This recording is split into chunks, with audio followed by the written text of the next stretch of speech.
Jason Aldean and try that in a small town. The song that he put out that CMT is now refusing to play.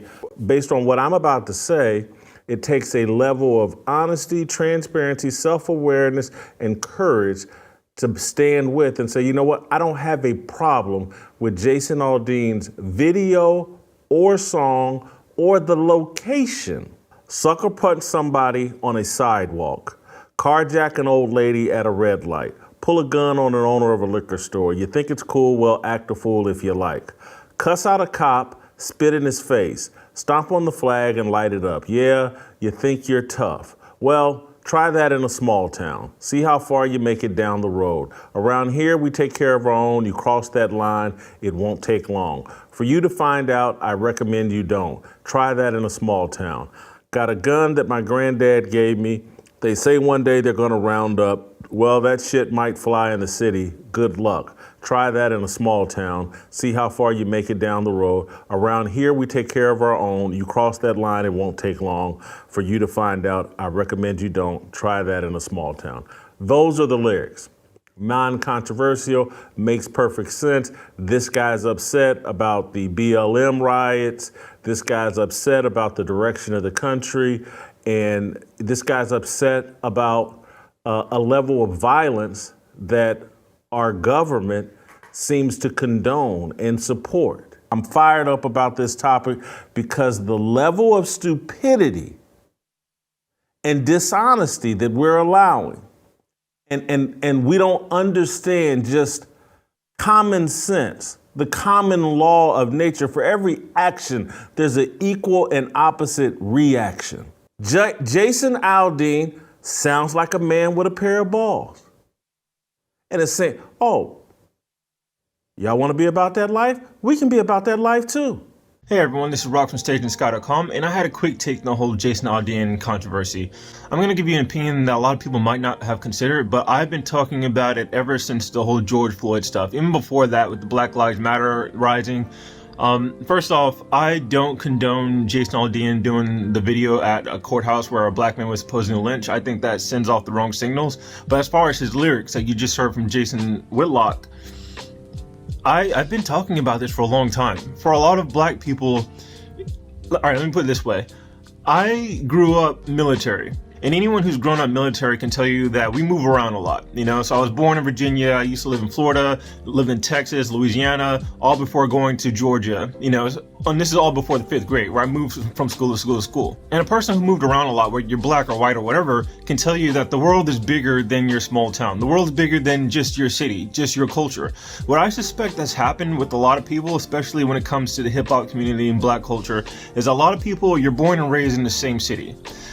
So you don't have a lot of diversity. When I say diversity, I'm not talking about skin color. I'm talking about diversity of thought. The whole world, the whole United States is in New York. You know, the South is different from North. I say that to say, when I saw the George Floyd incident and, you know, all like just outright racism, we all know what racism is. It's not just, oh, white people being racist against black people, but black people can be racist against white people or Asian people. And Asian people can be racist against other Asian people. If you know anything about Japan, they've had a long controversial history when it comes to Korean and Chinese culture. Like if you're a Korean celebrity, even so much as wear a red, you know, rising sun flag, you can get a lot just in your career right there. So racism exists and it's all over the spectrum. The point I'm mentioning is that sometimes I think that we as black people, we're so I want to say closed-minded, because a lot of people in their lack of diversity, they don't understand how it feels to be the other person, right? I wrote down a short list to explain what I'm talking about. Finally, we got a black president. How many times does a white person need to hear that, you know, without, okay, all right, we get it, he's black, you know, it's historical, you know, and it's great at first, but you hear that enough times, it, you know, like, how would you guys feel? Black people should only support black-owned businesses. We should only date black. Again, flip that. How would you guys feel that white people said white people should only support white-owned businesses, we should only date white people? Well, Rock, they don't need to say that. They just do it. Sure, you can assume that, but to actually speak it and promote it, that's another thing. The big one is when a black person is clearly a perpetrator of a crime, but you see on the news, they're hesitant to point it out. They don't want to say the skin color, whether it's someone doing the mass drive-by shooting or, someone driving through a parade. They don't point that out, but when a white person does it, they're really quick to point it out. Oh, it's a white man, a white conservative. Usually they love that. And even when it comes to the transgenders, shh, black is beautiful. How would you guys feel if white people would just openly say, hey, white is beautiful? The country is run by racist white men. Yeah, if you can openly say that, how would you guys feel to say, hey, this country is being run down by ignorant black people, by black people with no education? Both of these statements are bad, but one group is able to say, and the other one, hey, you're racist if you say it. Black Lives Matter. And even there, that's very close to, let's be honest, if you keep saying Black Lives Matter, does that not sound like white power? How would you guys, when I was in high school, I remember our kids literally walked outside in the back during school changes, during the period changes, and he said, white power. Nobody agreed with them. No one kicked him down. No one beat him up. This is the middle of Augusta, Georgia, but we just looked at him like there's something wrong with them. That's why I want to hammer home that, the whole country isn't Los Angeles or New York. Every place around this country is different. When I was growing up in Georgia, some of my best friends had Confederate flags in the household. They weren't racist to me and my brothers. They treated us like part of the family.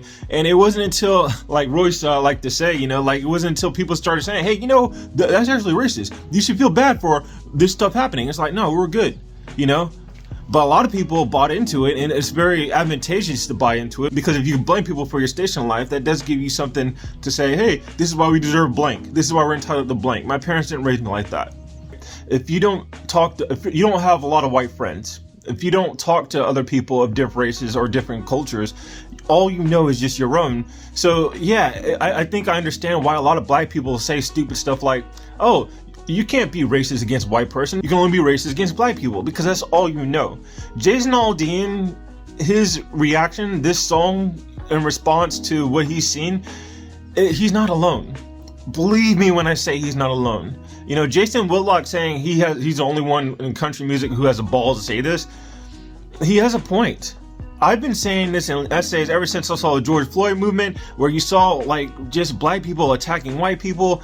Y'all know that we are outnumbered in this country, right? We make up 16% of the population, which means that white people outnumber us, and they got guns, and they're outdoorsy. If there really was a race war in this country, black people would lose it. I'm just putting it out there. We've come a long way from the 1950s and the 1960s, where people were getting lynched on a daily. Even in the 1980s, people were still getting strung up at the end of trucks and driven down roads. That doesn't happen as much anymore. But when you promulgate this notion that, oh, things are more racist than it's ever been before, and you push that and you encourage the up and coming generations, right? There's a video that came out last year where it's black little toddlers in diapers going up to white police officers, calling them pigs. Homecoming face ass.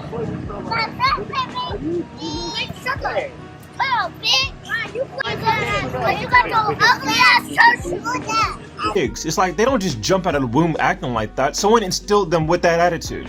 And it's like, if you promulgate this as if it's still racist and every white person's bad, you're doing. There's only so much people can take, is what I'm saying. All right, I'm not condoning that white people, hey, if y'all want to be racist. If y'all want to, go tit for tat, go tit for tat. No, I'm not saying that at all. As a Christian, I think that we should rise above it. I believe that, if someone, calls you the N-word, doesn't mean, oh, I'm gonna call you the cracker. Sometimes Shamika Michelle often says, hey, if someone's talking bad about you, talk bad about them back. I don't condone that. I think that we should be above it. You don't sink to their level. You rise above it. You stay up here. You keep your eyes on the prize, which is the kingdom of heaven, right? That's what my belief is. However, I do know that I am human, right? As much as I do want to turn the other cheek and, forgive and forget and have patience, I do know that as a human being, if you come up and push me, especially if I'm with my lady, or if I have a son or someone I'm trying to protect, and you come up and push me, my default is violence. I don't condone it, but we are human beings. And Jason Aldean putting out this song in response to what he's seeing, not just what he's seeing, a lot of people seeing. I've said it in plenty of my videos that even as a black person, it makes me angry and upset when I see other black people just randomly attacking older people, Asian people. I don't like it. If I was there, I would do something about it. Like the woman who got punched in the subway, all because she said to the black man, hey, calm down. You know, I'm like, if I was there, nah, he's getting put in a chokehold. I hope he doesn't get killed.